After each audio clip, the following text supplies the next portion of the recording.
Construction is craftsmanship. It is art, just like Dejah said. And so we need to connect people to construction in that way, right? We can't think of it in this, we've only, I'm swinging a hammer and it's a ton of work. Like it's art, it's craftsmanship.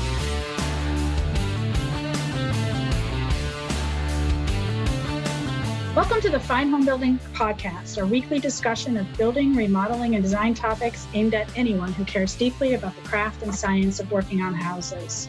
This is Senior Editor Kiley Jacques. Today I'm joined by Emily Mottram, an architect based in Cumberland, Maine, and Dejah Leger, lead carpenter and superintendent at Carlisle Classic Homes in Seattle, Washington. Welcome to you both. Thank you for being here.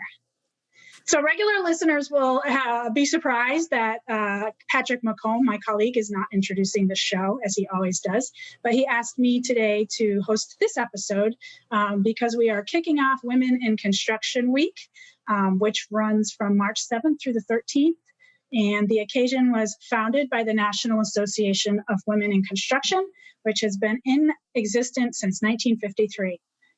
Today also happens to be International Women's Day, so I thought it was a good day to celebrate, which is what I want to do.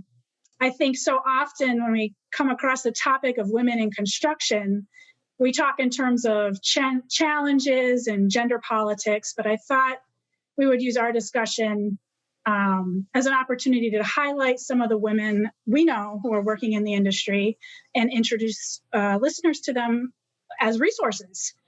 Starting with the two of you. So, Emily, if you wouldn't mind telling us a little bit about your firm and the kind of projects that you work on. And then I thought it might be interesting to hear you talk a little bit about a particularly compelling project to give readers a sense of what your priorities are as an architect. And I think I might know what you'd come up with, but let me hear from you. Let's see if I can be predictable, right? So Emily Mottram, I'm an architect. You're never predictable.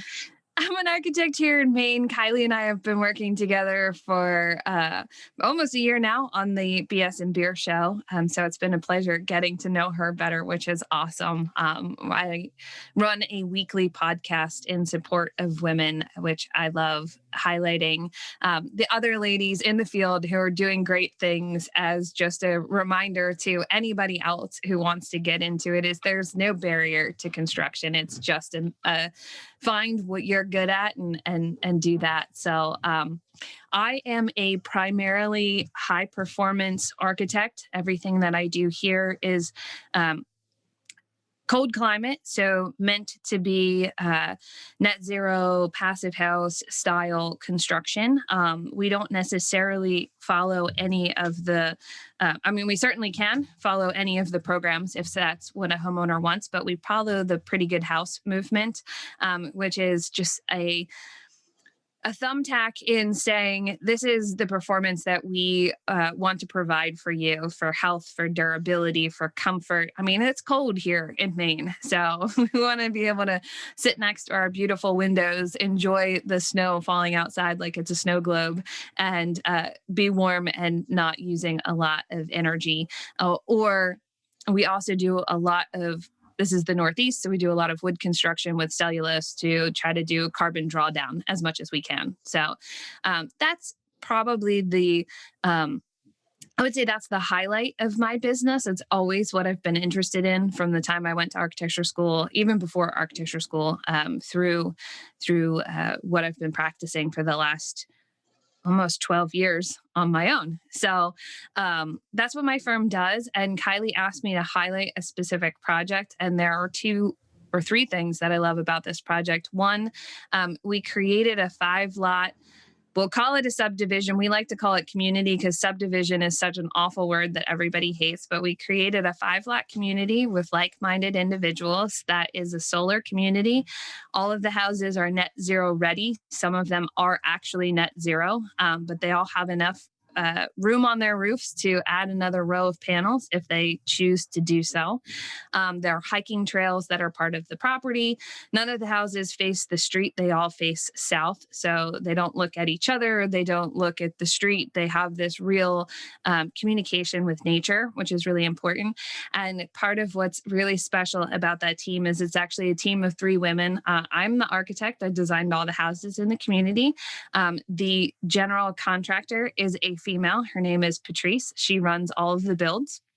And we work exclusively with the landscape architect, who is also a woman who is phenomenal at helping us to really connect to nature and the land beyond the structures, which as an architect is something that people don't realize that landscape architects do, but she does everything from helping us with house placement, which I'm very specific about with the solar orientation, to, grading, where's the water going to go? We talk about where's the water going to go in building, but where's the water going to go on the site? That is also critically important. I know Kiley is a landscape person at heart. And so, landscape architects don't just design pretty terraces and the flower beds in the front. They have a really, at least my experience with a phenomenal female landscape architect is she has a great connection to what grows here, what's native plants, where's the water going to go, how do we minimize you having to redo parts of the property. And a lot of my clients are moving towards not having just acres and acres of grass to mow, which is low cost, but in an initial build, but definitely not low maintenance along the long term, and really, really hard to get rid of if you ever want to do something else. So that's the project that I'd like to highlight, because there are 2 other phenomenal women that I work with that make it happen every day. So, Emily, is there a name for that little neighborhood that you designed? The neighborhood is Solar Way, but the collaborative that we've put together is called Nesting Ground. And we actually have a website, thenestingground.com, if people want to check it out for the collaborative that we built. We are almost done with the 5th and final house in that neighborhood. And so, unfortunately for everybody who reaches out to us, there are no more lots in this neighborhood, but fingers crossed there's some more good things coming in our future. So, and it's a model to take inspiration and information from, I would think, too, right? Well, I think, and I don't know if it's just in this pandemic or something that people were searching for that didn't really exist before, is we're looking for that connection in the places that we live, not just like I drive into my garage, I walk into my house and I don't see anybody. Right. Maybe now that we can't see anybody, it's coming to the forefront that like we want to do that. And so creating these communities where the people have the same feeling, they all walk the nature trails, the hiking trails, they get together, they have, a bonfire on the site twice a year on the solstice, they have, they get together and have like a barbecue, it's very community oriented for these houses. And there's another subdivision farther up the street. And we often have people who kind of wander down and say, this is exactly what I was looking for, but it didn't exist. So I think I'm starting to see more here in Maine, and I don't know if it's just a Maine tradition or if it's happening in other places, that people are starting to develop more community-minded places where you have like-minded individuals. And then what is that they're connecting around, and how do we make that happen? Yeah, it puts me in mind of Ross Chapin's pocket neighborhoods, which, that was 20 years ago.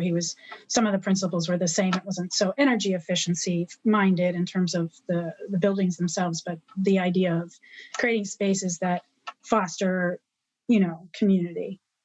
So Dejah, I just learned that you are working at a somewhat new to you anyway, business in Seattle, Washington company. So tell us a little bit about what kind of work you do there, and also a project that you've been either currently or in the past working on that was particularly compelling. So I'm working now with Carlisle Classic Homes. There's a huge focus in that company on passive homes, which is an exciting market that I'm looking forward to getting into more. I've definitely been inspired by the BS and Beer show quite a lot. So I'm looking forward to putting some of the practices into real life. It's primarily remodel. And that's kind of the background I come from as well, is leading remodel projects, as well as being a bags on carpenter. So I'm glad I still get to be in the field and still get to be bags on and still get to lead some very cool projects. The one I'm working on right now, I'm so excited because the client is actually, I think she's 7 or 8 months pregnant right now, doing a construction project, remodel project. I'm amazed by her bravery. And it's fun to be able to, as a woman on site, connect, mother to mother with somebody like that and, share pregnancy stories and goof around and, just have those experiences. So overall, I'm very happy.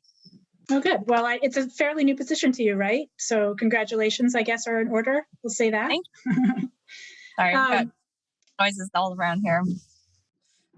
Let's see. So I have some specific questions. And as I mentioned, we often talk about and hear about the disadvantages associated with being a woman in a male-dominated field. But I kind of wanted to get your thoughts on, do you think there are ways in which it's an advantage? And either of you can take the question there. In other words, what skill sets do you think that women bring to the field that are unique and valuable? I find in remodeling that being able to connect with homeowners in a really unique way is a huge advantage for me. Just having, when I do step on site as a woman, it kind of jolts people out of their complacency a little bit. They're expecting one thing and then I show up. And so it helps people kind of rethink what it means to be in the construction industry and the build industry. And it also allows me to further those conversations with other women and be like, yeah, you can do this. This is something that is absolutely attainable, regardless of stature, regardless of gender. Like, these are things that are not barriers. And absolutely, it's something that everyone could be in. And I'm right to think that you made a career change, right? Which speaks volumes about, that's just not a small thing. I've done it too. So maybe you can talk just a bit about that too. Yeah, I switched from 10 years of being a graphic designer into carpentry. I always liked working with my hands and liked the artistic elements of woodworking and such, and never thought I could make it a career until I finally just dove headfirst and said, yeah, let's try this. And I think it helps. And I would like to encourage more artistic people to look at the trades and carpentry, especially as a way to express creativity and to express artisanship. There we go. Mm-hmm. Because it is such a visually focused trade that requires a lot of attention to detail. So it's been a huge learning curve for me, for sure. And I continue to just every day learn something new. And I hope to continue learning something new every day for a long time. I don't want to get bored in this position. Right. I don't think it's going to be easy to get bored being a carpenter. There's always something. Mm-hmm. So it's been a huge career change. I think you said a couple of things there that reminded me. First of all, you learn something new every day. I learn something new every day. As an architect, I love to go to the job site and see why people did things a certain way, learn it, get better. But Heather Thompson, who is another female contractor up here in Maine, had said to me, when it's a new career for anybody, everybody has to learn those skills, right? And so sometimes I wonder as women if we put too much pressure on ourselves, like the men don't know any different either, right? Mm-hmm. They still have to learn. Yeah.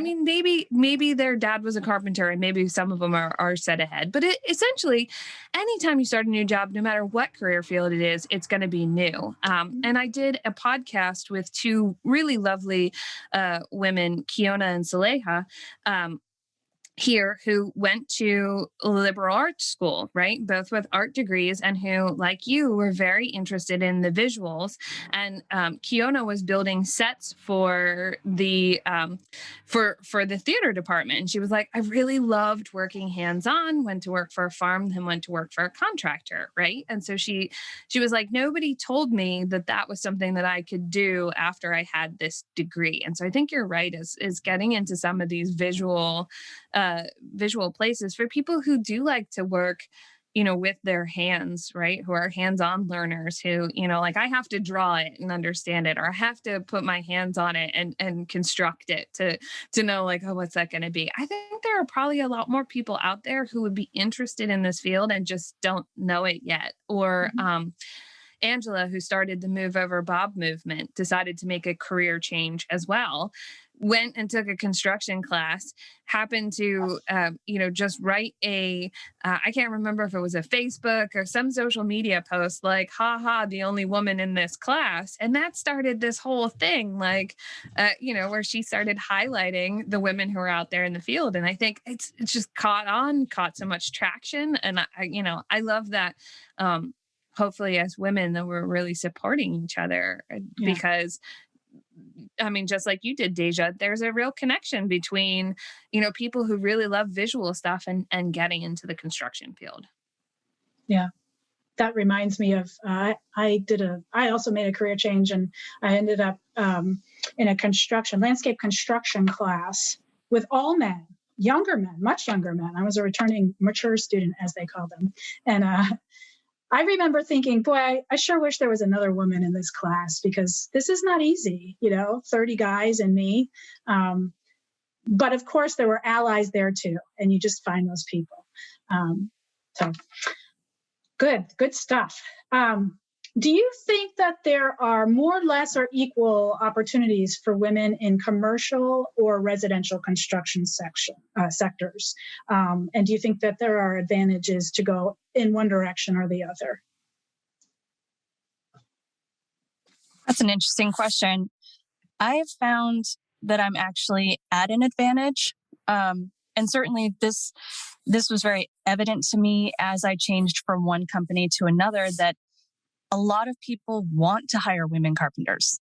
And the reasons are twofold. Obviously, I think that there is a visual benefit to having a female on staff. It really shows diversity and such. But I think there's also a genuine desire to have more diversity on staff. And I'm really seeing this push from employers to look for diversity and to try to actively engage with women, with people of color, to become lead carpenters and become supervisors. So I actually feel personally that, at least in residential, I had an advantage going in, that I had an extra foot in the door in a way, because I'm such a rare commodity.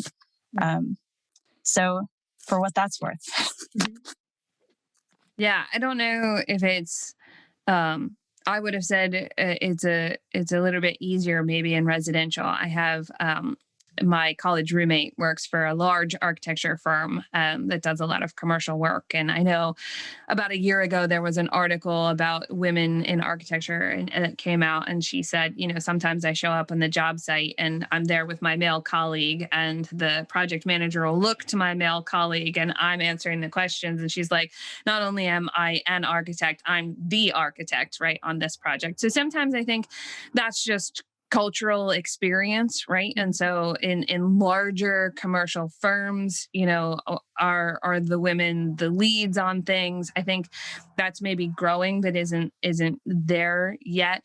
Whereas residential architecture, it's very personal. I often say it's like marriage counseling, it's all this stuff. I think women fill a really great position in that, where you understand, and not that men don't understand how you use your houses, but it's this very personal connection. So I think it's a little bit easier. And as a residential architect, you can go out on your own a lot easier. And so I think there are more individual residential architects than there are, big firm commercial architects. And so from that perspective, I would say residential is probably in the architecture realm a little bit easier for women.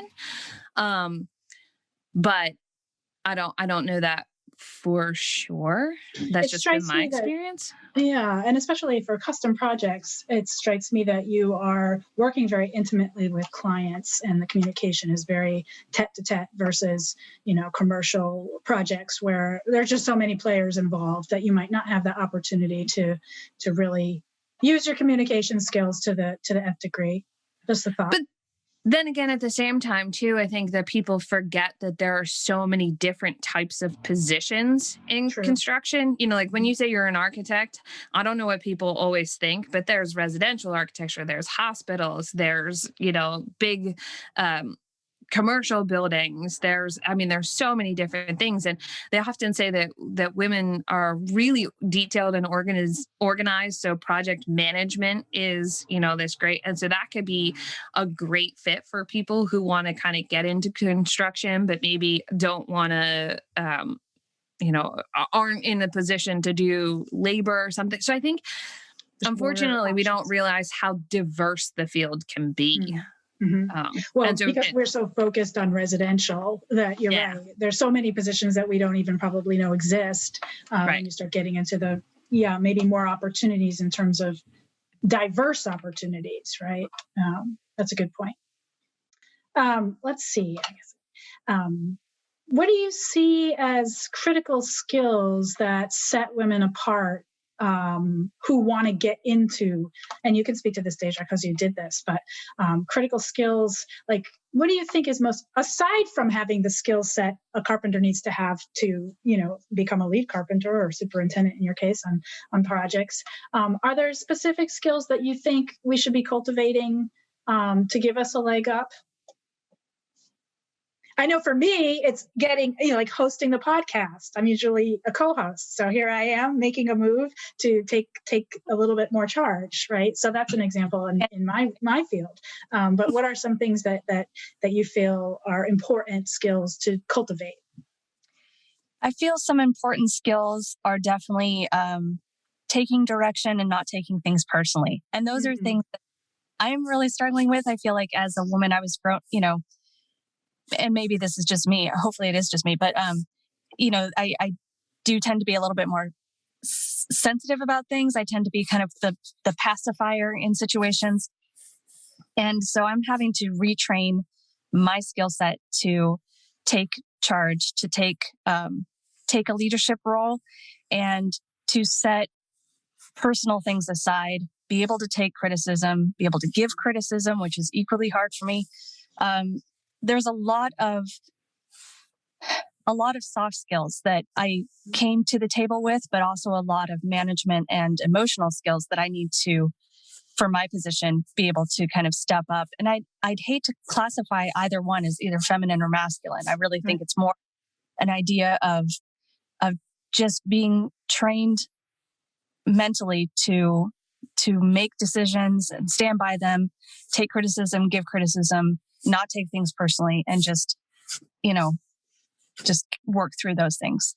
That's excellent. I think that that probably resonates with a lot of women. I think I'm really glad you brought that point up. I know it struck a chord for me. What about you, Emily? I was gonna say she pretty much said exactly what I was gonna say. Yeah. Is just being open, right? It's this idea of going for me in the architecture, going to the job site is I'm here to learn, right? So I'm here for you to teach me something, for me to teach you. And I think Steve Basic said it the best on BS and Beer. It's all about respect, right? Once we sort of lose those gender norms of whatever it is, it's about respect and how we learn to connect with each other. And I think Casey Gray said it's like 80% personality and 20% the skills that we can teach you, right? And so it's just about I was worried like, oh, I don't want to look like I don't know anything. But if I don't ask, then I really don't know anything, and that's way worse, right? And so it's like you almost have to train yourself out of the things that you sort of believed, right? Like to not get upset if someone criticizes, and like, what can I learn from this, instead of like, oh, it's your fault or blame, the blame game. And that's one of the things I love about working with Patrice, the female builder that I work with, is it's never, this is your fault, whose fault is this? It's how do we solve this problem? Like, we have an issue, right? And we all get better for it, right? And that's, I think, the approach that we have to take to the table, which means that you might, I mean, really, we should be getting to know our coworkers anyway, right? Is you just kind of have to learn how to jive everybody's personalities. And, every job site is different. Every subcontractor is different. Every contractor is different. Every new coworker is different. And so I think Dejah hit it out the park with what she said, right? Yeah. Is, it's all about your perception of how to deal with it. Emily, the idea of going to the job site and being receptive to learning, I find sometimes, speaking for myself, that I'm constantly thinking of myself as somebody who needs to learn. But thinking about what Dejah just shared, sometimes I have something to offer and something to share that's valuable. And I need to remind myself of that. I'm not always just a vessel for receiving information. Sometimes I have something to offer. So that's important for, I think, for everybody to know. But I think that there are some specific challenges for women there. It's a confidence level thing. And we need to work. At least I can speak for myself. I need to work on that. And I think that's important stuff, especially when you're surrounded by people, like particularly I'm thinking on a job site I've never been a carpenter on a job site with all men, but I would imagine you really have to work hard to prove yourself. And some people are going to be more receptive than others. And you have to develop that confidence to say, I'm here because I have the skills and I'm going to prove myself. But just having to prove yourself like that is it's a specific challenge. But this isn't celebration. So I would rather not get into challenges, but more like, many of us are doing it. So are there specific women, and I know, Emily, you've mentioned a number of people, but are there women who have influenced your careers? Dejah, I'll start with you. Anybody come to mind? Yeah, well, I really have to, first of all, I guess, thank both my mom and my mother-in-law. They're both very handy women and never shied away from using tools, never let me shy away from using tools. They were, my mom growing up helped build her own house, and my mother-in-law's done remodel projects. And I definitely want to be that role model for my children as well. I think when we normalize women just doing work with their hands and, picking up tools and taking down a wall or building up a wall, that helps normalize it for everyone who watches, boys included. I think it's equally important for boys to see those things as well. And I love watching C. Jane Drill. She has a YouTube channel. Her name's Leah Borden. Yeah. And she breaks down just some of the greatest old school carpentry tricks, how to make a ticking stick, how to cope, and she's wonderful. And what I love about her is what's unique is she never, ever mentions gender. It just never even comes up. It's so fascinating. Cool. And, on the other side of the spectrum, I follow Tradie Lady Club, which is run by an Instagram woman who goes under the name Melbourne Chippy Chick. And that is very much on the other opposite side of really celebrating women in the trades and unifying and letting people have a place to come together and talk about what it's like to be a woman in the trades. So between those two extremes, I really find that there's a lot of guidance out there and a lot of women who are celebrating being in the trades, whether they say it or not. Awesome. Those are good resources. What about you, Emily?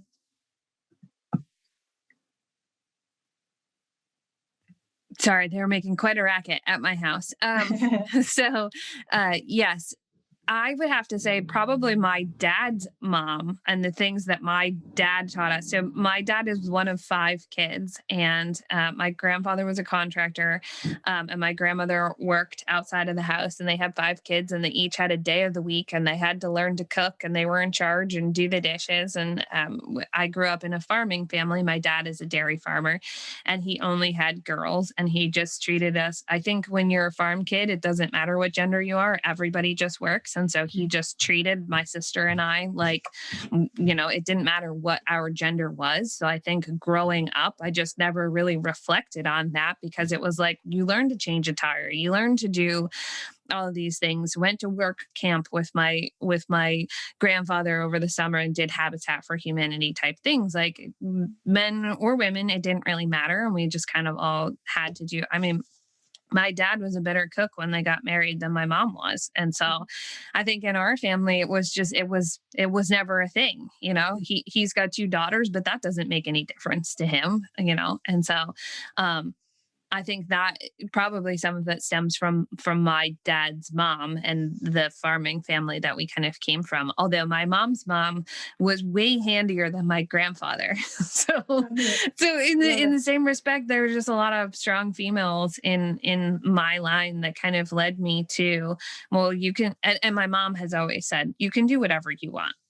Like there's you just have to, and maybe that's not possible everywhere in the country with everybody's backgrounds, right? I don't want to, seem like there's, but they said, you work hard, dedication, you figure it out, and there wasn't anything. If I wanted to, go on to be a plumber, I could have been a plumber, and, that would have been perfectly fine. And so a lot of just great, you can do whatever you want kind of mindset. And then lots of females in my family who didn't look at the men and women differently, that everybody's the same. Everybody's got to do work. Everybody's got to do all that stuff. That's awesome. You're very fortunate. That's wonderful. That makes the difference, right? The support you get, especially as you're growing up. Speaking of younger people, if each of you were to take a young female apprentice under your wing, what are a few of the lessons that you would want her to learn right off the bat to get her started on the right foot?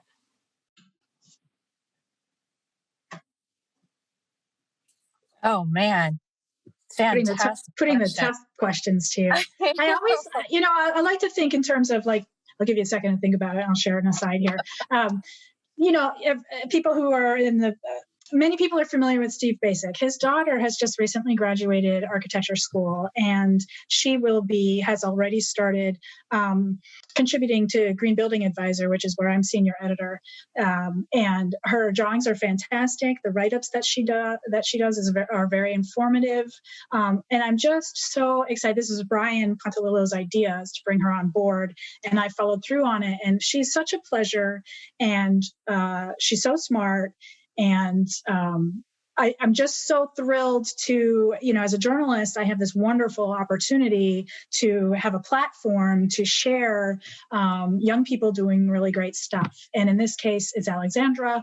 And, she's a young woman in the industry. And I feel so grateful that I have a platform to get her work out there. It's not quite the question I was asking, but if for the two of you, if you were to take on an apprentice, what would you impart immediately so they felt they were equipped to move forward? I would say for me, it's to be authentic. And that's the reason I say that is because in the end, carpentry is actually very objective. Either something's right or it's wrong. And there's not a whole lot of fudging. I mean, people try, but in the end, if you built a wall right or wrong. And down the line, no one's going to be able to look at that wall and say, oh, a woman built that or a man built that. Like actually a very objective field.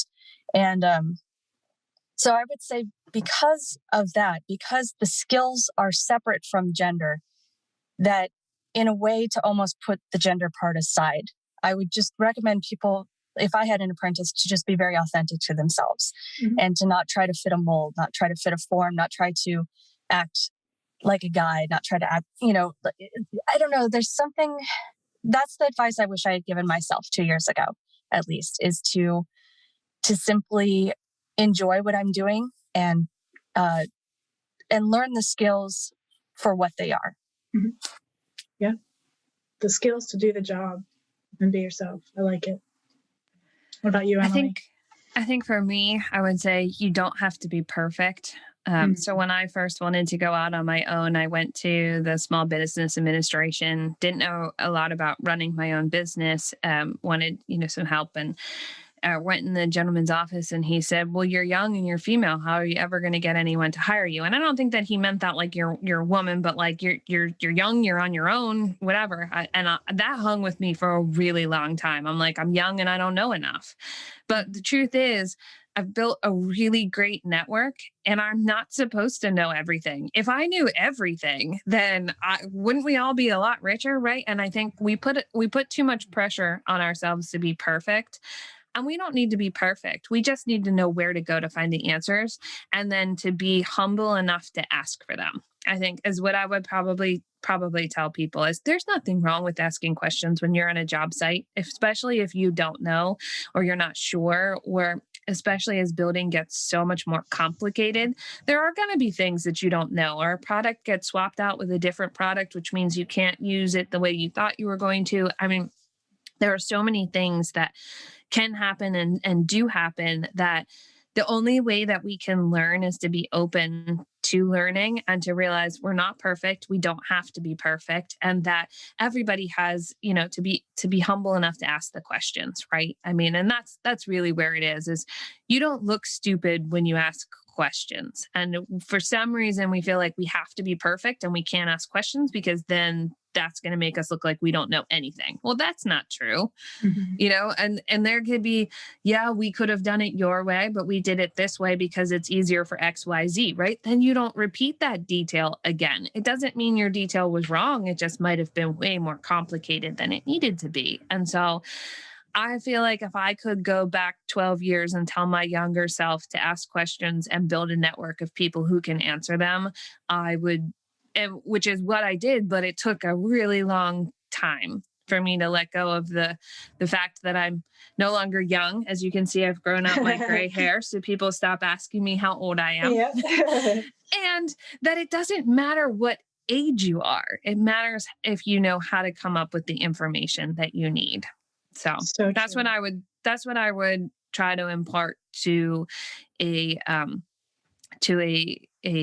intern or somebody that would come on now, is absolutely okay to ask questions. And there's value in asking questions too. I think you're right. I think I know for me the tendency is if I'm asking questions, it's an indication, of course, that I don't know the answer, and that puts me at a disadvantage. But the truth of the matter is, when you ask questions, you spark conversation, which can spark innovation because you're bouncing ideas off of each other. And sometimes questions lead to answers that nobody knew before the question was asked. So I think there's real value in that, and to not feel ashamed for asking questions. And this is, Ben Bogey said to me the other day, I went to one of his job sites and I asked a question that upon reflection, I was just mortified that I asked.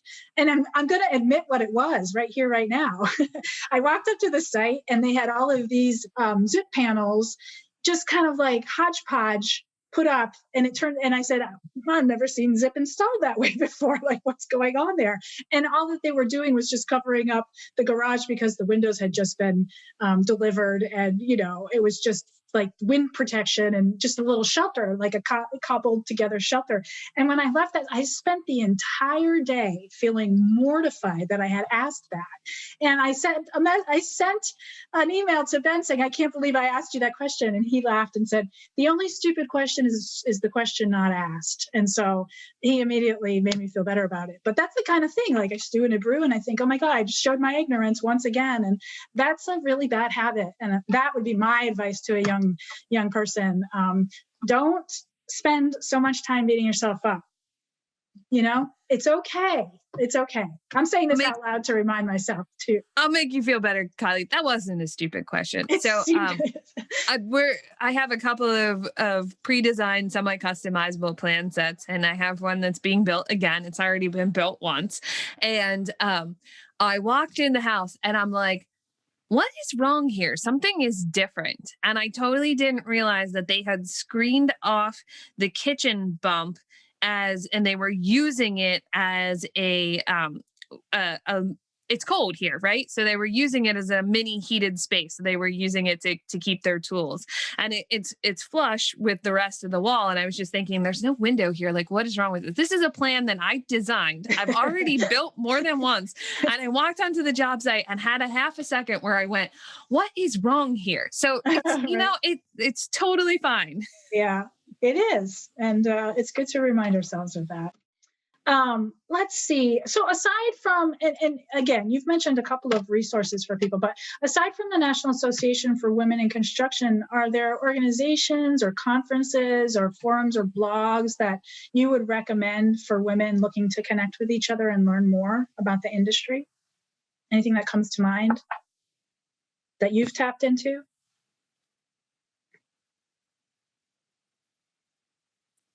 I know there's a few programs like Tools and Tiaras that specifically, I believe that's a group of women in New York who are setting up schools for young girls to learn carpentry, to start getting them involved in the trades very early on. That's definitely one that I know about. There's a few organizations that are for women, by women, that are building homeless shelters, tiny homes. I'll definitely be able to provide those links. Yeah, for listeners, I'll just let you know that I plan to come up with a list of resources and contact information websites for people to check out. But what about you, Emily? Anything come to mind?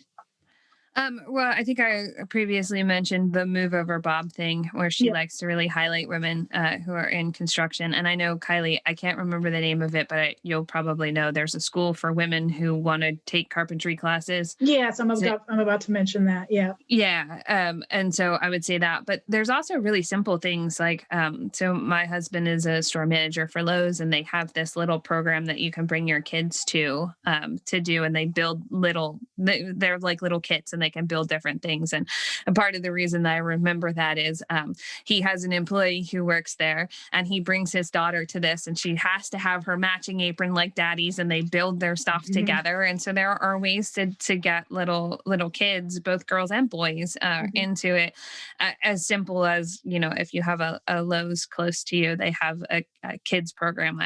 I can't remember if it's like once a month or something like that, but I'm sure there are a lot of other female organizations that I can't think of off the top of my head. I didn't mean to put you on the spot. I've been thinking about the value of the Q&A forum, which Mike Maines just informed me is almost 20 years old at this point, I think. And it's just, and also Instagram in general, for people interested in building and building science. These back and forth conversations that happen in that media are really informational and valued by many. I keep hearing that again and again. And I didn't know if there were any that you take advantage of or participate in. And again, you can think of it, and we can share that later. What advice would you give to listeners interested in supporting women in the industry?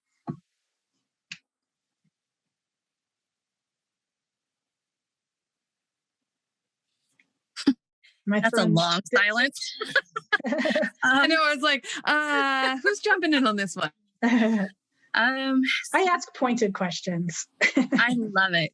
I guess it would be information directed at a few different sources. I think for employers, I would recommend actively advocating to hire women and people of color into leadership roles, into those kind of higher up roles, and let people know that there are many roles, as Emily mentioned at the beginning of the show, that, it's not just bags on, or it's not, being the act. There's a lot of places that people can fit within the carpentry or in construction.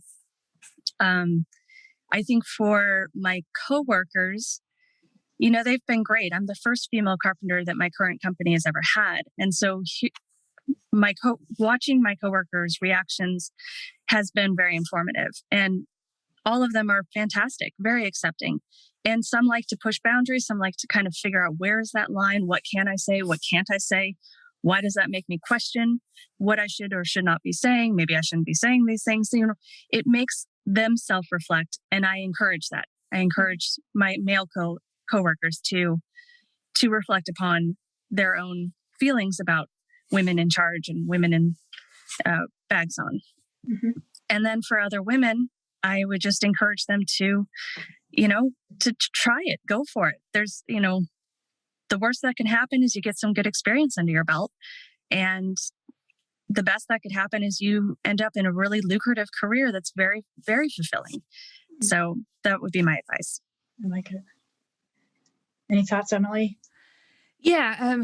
So I had recorded the podcast with Kiona and Saleha, who were saying that they had decided they were going to get into the construction field and they couldn't figure out um, whether or not companies would be open to that. Right. And I think that most people probably are, but I would say it goes back to our websites and the way that we post our ads. Right. And so that they wanted to make sure that it was, if I'm going to interview for this and I'm going to put myself out there, especially with not a lot of experience, I just want to make sure that it's going to be, somebody who's open to this. Right. And they said that information was a little bit hard to find. So I think it might be as simple as just some verbiage and some other stuff on, on how we present the ads that we're hiring for people or where we place them, going to the schools or something. Because I think the other thing that I would say is we need to talk about it more. There was an architect that was on my podcast probably a couple months ago at this point, who said, I didn't know I could be an architect till an architect came to my school and was like, these are the cool things that I do. And then they were like, oh, I didn't know that was an opportunity that was even available. Right. And so I think, in some cases, it's simply a matter of where we talk about what we talk about. Yeah. For sure. And so that would be what I would say to people is, if you're on Instagram, post on Instagram. If you're in a local community, go to career day at the local community and just say like, hey, here's some of the cool things that I do. Especially as we've talked about this a lot, I think on BS and Beer is construction is craftsmanship. It is art, just like Dejah said. And so we need to connect people to construction in that way, right? We can't think of it in this, we've only, I'm swinging a hammer and it's a ton of work. Like it's art, it's craftsmanship, keep craft alive. I think it's changing, and maybe it's really as simple as just changing the words that we use when we describe what we're doing. And that's what I would say is just really think carefully about the words that we use, because then maybe we'll be able to attract more people, more women, more people of color, more diversity, more whatever, because we've used it. And I know it's the same with me is like, you don't want to use the words building science because then people will go back and they like think about that high school chemistry class that they took and be like, oh my God, I hated science and I hated physics. But, once you apply it to how you build, it becomes something else. It becomes something that's really easy to understand. Like, oh yeah, okay, the physics of this makes sense, but you can't use the words science and physics because that just is attached to a lot of bad memories for people. Yeah. So I think that's probably what I would encourage people to do is really think carefully about what it is. And it's the same in architecture when we're trying to describe something where you want to talk about somebody being comfortable in their home, being healthy in their home. They don't want to talk about the insulation that's in the walls and how you're going to build this. Like that's not, so if we're trying to attract more people, because we really need more people to be in this industry, especially during this pandemic, we saw that construction is a hot boom. Mm-hmm. And so if we want to encourage more people of every background, diversity, men, women, whatever, into it, maybe we need to reframe how we talk about it to get people really excited. I absolutely agree with you, Emily. I feel like, of course, words are, I'm a journalist, so that's my medium. And I'm actually sitting on a diversity and inclusion committee at work for Taunton and learning a lot about the importance of language and how to craft it. And I would say to listeners, anybody who has a business and is interested in attracting more diverse labor force, the words do matter. And there's an opportunity on your website to make people feel included, just basic with your mission statement. I mean, it can be, we just revamped our core values to include inclusivity. And we spent a lot of time crafting that language to make anybody applying to Taunton feel like they have a place there. And not just a place, but the opportunity for growth and advancement. And you can do that with whatever you share with people if you choose your words wisely. So I think that's a really great point.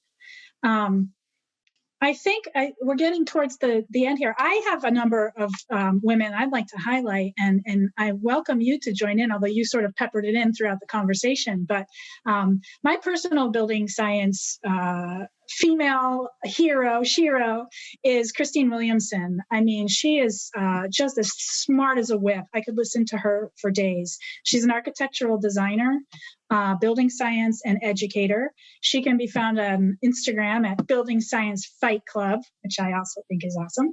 And she puts out such a wealth of information for free, various media platforms. She's just dynamite. She's approachable. Everything she shares is highly educational. If you're interested in building science, you need to look up Christine Williamson at Building Science Fight Club. She's also an excellent speaker. She has participated in the Fine Homebuilding Annual Summit, and we hope to have her again this year. So I can't say enough about her. Maria Klemper. Oh, go ahead. Did you want to say something, Emily? I wanted to say something about Christine first. Yeah. Totally, absolutely love Christine, but Christine put out this year a building science for architects course, and if you are an architect, you should take this course. Mm-hmm. If you're a residential architect, you should take this course. It's, I think, geared towards us understanding building science, but it's geared towards us understanding the physics of building, which will only make us better architects. And so she just put out that course. I know that it has continuing education credits for people who need to do that for their licensure, and it is absolutely phenomenal. So every architect should take that. I just wanted to point that out because absolutely. It's a great I'm course. Glad you did. Yeah, I didn't know about it. That's wonderful. And you had alluded to the Hammerstone School, which is Maria Klemperer Johnson is the owner of that. I had the pleasure of meeting her when I first started at Fine Homebuilding as the design editor. I thought, boy, I need to learn at least some basic carpentry skills. And I just did a Google search, and lo and behold, she's in Ithaca, New York, which is close by to me. Since I've met her, she has also branched out to, she's a residential construction educator at SUNY Delhi. And a carpenter who often opts to hand hewn her timber. She's also a friend of the magazine and has contributed a few articles. Ellie Hart, for anybody who would like some inspiration and is interested in making a career change or getting into the field, she's somebody else to follow. She's on Instagram at Ellie, ELLY, The Apprentice. She's Australian born.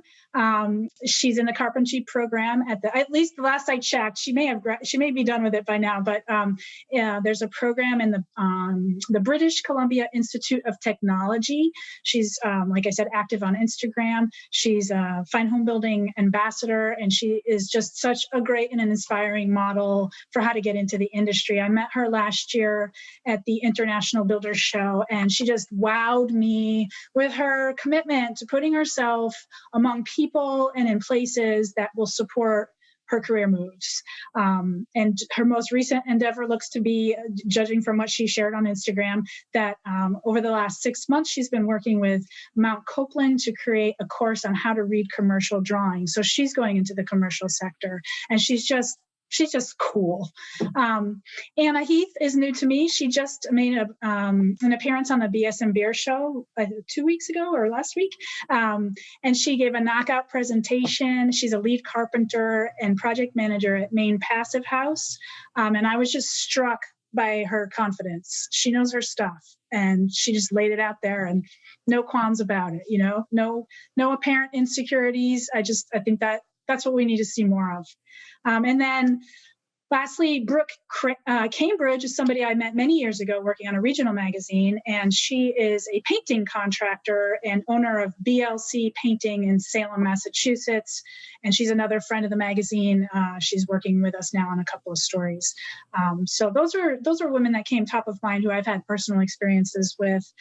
Just give a little shout out to them and their resources for listeners. And like I mentioned earlier, I will share those names and contact information and Instagram handles on the show notes if anybody's interested. Any other people come to mind for you? probably enough to go on. Yeah. I was going to say, I think I peppered most of mine in. I think the only other one that I'll highlight here is Sonia Barantes, who is a mechanical engineer who's going to be on BS and Beer really soon. So I'm super excited about that. For anybody listening to this podcast, make sure you tune in for BS and Beer. She's another smarty pants, right? There are just a lot of great women in the field. And there's, I think, an article highlighting a couple more women in Maine. There's not a bunch, but there are a couple more women here who have been great to work with. I think I put most of them in here. The only other one is Claire Betts, who is also an engineer and does a lot of energy consulting and has a company called Building Works, and so she works to help educate homeowners and architects and builders alike on their energy performance aspects, which is awesome. So, that we talked earlier about the diverse opportunities in the field. Oftentimes we think of building, construction, and design, architecture, but there's, a whole ever widening scope of opportunities in building diagnostics and performance, monitoring, and there's a lot to think about, and there's a lot of opportunities out there beyond design and construction that are still related to the field. Dejah, did you want to add anything more before I wrap it up? No? Okay. So I'd just like to mention that the Fine Homebuilding Summit is being planned for October. We don't have our dates yet. If it's a live event, chances are good it's going to be held in Austin, Texas. And we had one live event, and then we did it virtually this year. And it struck me, and Maria Klemperer-Johnson was there with me. And I think we were one of maybe 5 women at the conference. And there must have been 200, 300 people there. And this is an opportunity to invite listeners to join us at the summit. And please keep an ear and eye out for details on that. We'll, of course, start announcing it once it firms up. But I'd really like to meet some more sisters at the conference this year, or at the summit.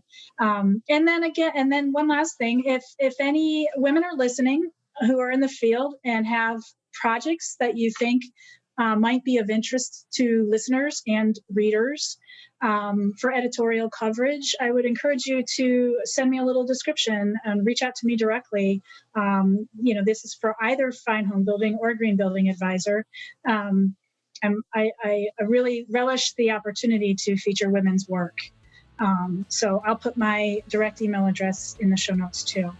And I think this is when Patrick would typically say, well, unfortunately, this is all the time we have left for today. Thanks to Emily and Dejah for joining me. And thanks to all of you for listening. Remember to send your questions to fhbpodcast@taunton.com. And please like, comment, or review us wherever you listen. It helps other folks find our podcast. Thank you, and happy Women in Construction Week.